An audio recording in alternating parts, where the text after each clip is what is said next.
조갑제 TV 시청자 여러분 안녕하십니까? 2022년 5월 16일 정오입니다. 오늘은 5.16 군사혁명 61주년, 내일은 5.17 계엄 확대 조치 42주년, 그리고 모레 5.18은 광주 사태 42주년, 이렇게 이어집니다. 5.16, 5.17, 5.18이 우리 역사에서 이렇게 연달아 기록이 되는데 다 연관되어 있죠. 5.16 군사혁명으로 집권한 박정희 시절이 11.6으로 끝납니다. 11.6으로 끝나고 12.12 사건 이어지고 1980년 5월 17일 전두환 신군부가 계엄을 전국적으로 확대합니다. 그때는 제주도를 제외를 했습니다. 전국을 다 계엄 지역으로 확대를 하면은 어떻게 되느냐 하면은 대통령 바로 직속으로 계엄사령관이 삼권을 장악하게 됩니다. 그러니까 군인이 직접 개입을 하게 되는 거죠. 그 전에는 부분 계엄이라고 그래가지고 국방장관이 계엄사령관을 지휘하게 되는데 전국으로 확대하니까 본격적으로 군인 지배 시대가 열린 거죠. 그게 5.17입니다. 거기에 반발한 광주에서의 민중봉기가 5.18 광주 사태로 이어졌습니다. 5.16, 5.17, 5.18은 다 이런 상관관계가 있습니다. 그런데 모레 5.18 제42주년 기념식에 윤석열 대통령이 참석한다고 합니다. 참석하는데 국민의힘 소속 국회의원 전원에게 다 같이 가자 이렇게 권했다고 합니다.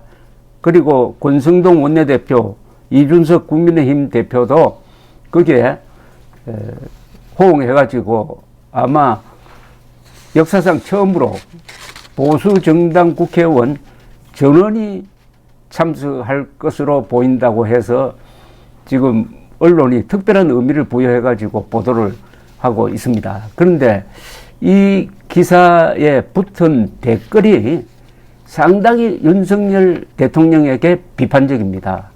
왜 이렇게 광주 앞에만 가면 사람이 작아지느냐?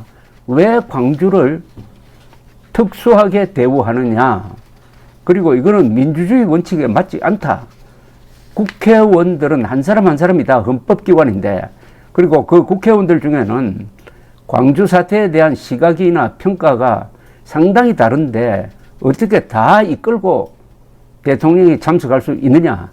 이게 민주국가에서의 개인의 자유, 양심의 자유에 위반되는 것 아니냐 하는 이런 아주 날카로운 비판이 지금 이어지고 있습니다. 그러나 언론은 그런 비판에 대해서는 눈과 귀를 딱 닫고 잘한다고 계속 이렇게 부추기고 있습니다. 윤석열 후보 시절부터 광주 앞에만 가면은 작아지고 굴욕적으로 되고 애원하고 하는 그런 모습을 너무나 많이 보여주고 있습니다.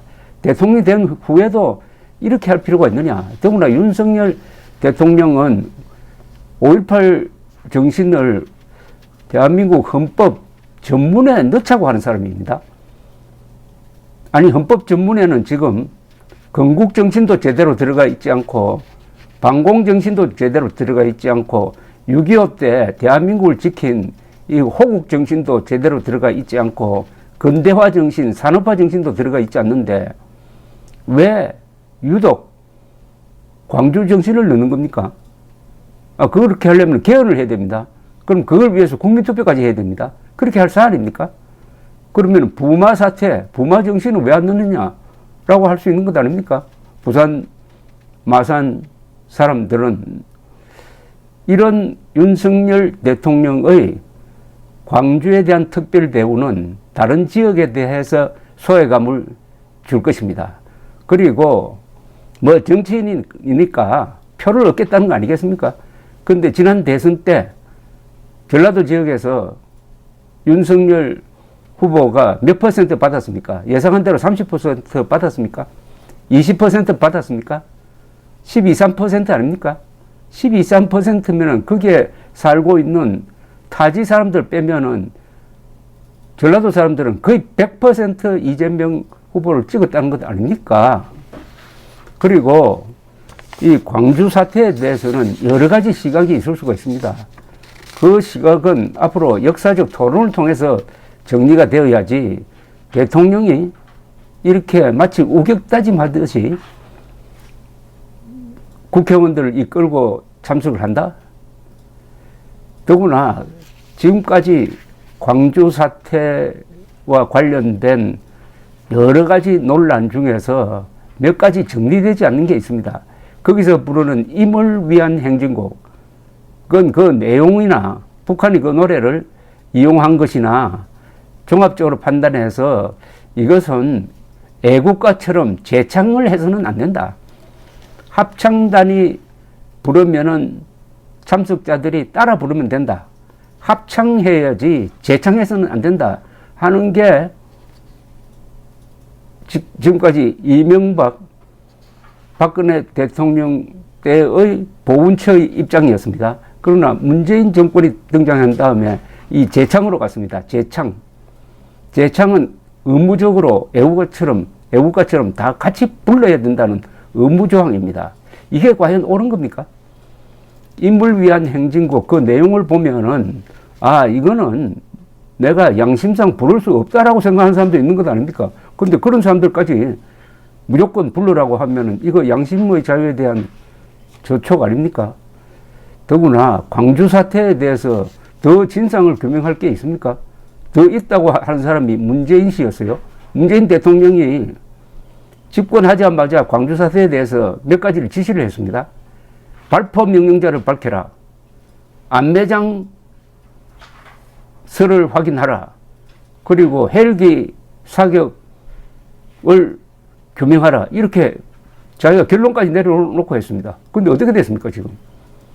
그 뒤에 국가적 조사를 했는데 뭐가 나왔습니까? 안매장 한 사람이라도 나온 게 있습니까? 여기 파고 저기 파고 하더니 없잖아요. 그리고 발포 명령자 있습니까? 광주 사태에 발포 명령자 없습니다. 1980년 5월 21일 정오 무렵 전남도청 앞에서 공수부대와 시위대가 대치하고 있을 때 공수부대 사람들은 그때 총탄을 장교들만 갖고 있었어요.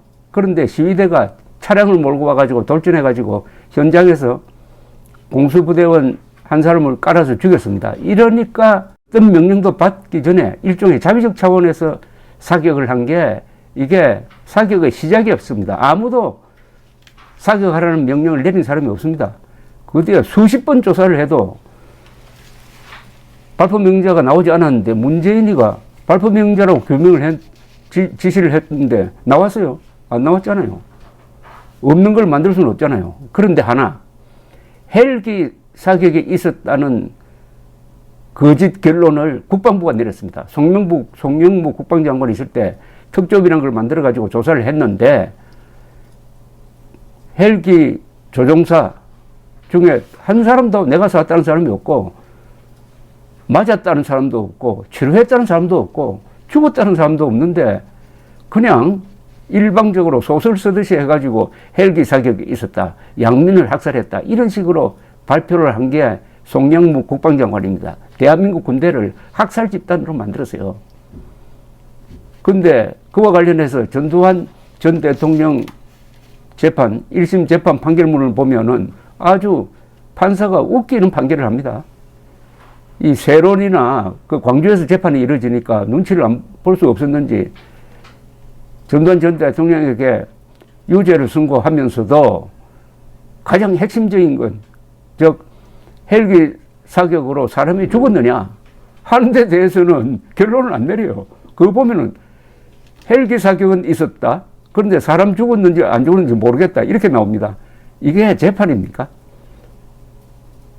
또 광주 사태에 대해서 북한군 600명이 내려왔다는 것은 그건 완전히 헛소리고, 그렇더라도 일각에서 주장하는 그 5.18 유공자들 명단은 공개를 하고 그 사람들이 국가로부터 어떤 지원을 받았는지는 공개하라. 이거는 정당한 요구사항 아닙니까?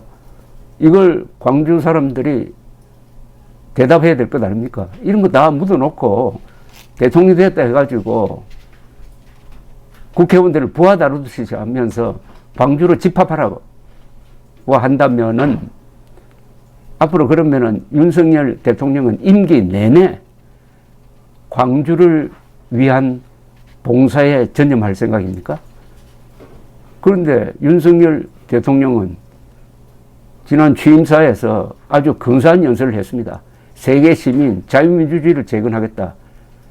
그 기본을 흐르고 있는 것은 이승만 정신입니다. 그게 세계 시민이란 말을 맨 처음 쓴 사람이 이승만 대통령 아닙니까? 그리고 어딜 가나 한미동맹을 강조합니다. 자유민주주의 한미동맹을 누가 대한민국의 건국 이념, 나라의 운영 원리로 만들었습니까? 이승만 대통령 아닙니까? 그런데 단 한마디도 이승만 대통령에 대한 감사의 표현도 하지 않으면서 이승만 대통령이 만든 한미동맹을 그냥 공짜로 이용하고 있는 것 아닙니까? 이승만 대통령에 대한 윤석열 대통령의 그런 푸대접과 광주에 대한 이런 과공비례라고 그럴까요? 이런 행동을 보고 윤석열 후보를 지지했던 국민뿐만 아니라 상당수 국민들이 불편해하고 있다. 이건 국민 통합이 아니고 이렇게 함으로써 오히려 광주 사람들을 특수 시민으로 대우함으로써 통합이 아니라 국민들을 분열시키고 있다라고 저는 생각을 합니다. 감사합니다.